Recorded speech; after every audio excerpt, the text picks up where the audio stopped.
Müslüman her vakit yara bu i'tikad üzerine olsun. Bu da tevhid-i rububiyettendir. Allah'tı bu kavni halk eden, Allah'tı bu kavninin malikinden, Allah'tı tebareke ve teala bu kavni dolantıran ve tasarruf eden, veren alan Allah'tı. Allah'tı izin veren hastalığa, Allah'tı şifa veren, Allah'tı zengin eden, fakir eden. Fesene bir hastalık değmez Allah subhanehu ve teala izin vermese. Onun için özü de şifaya izin vermese, şifanı bulmasan. Her zaman kalbini Allah'a tebareke ve teala bağla.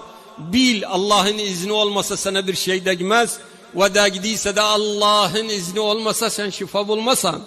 Bu gibi musibetler, hastalıklar insanın tevhidini yere daha fazla etsin. Kalbi daha muallak olsun Allah'a. Bilse bütün umur Allah'tadır. Allah'tan istesen şifanı kimseden istemesen.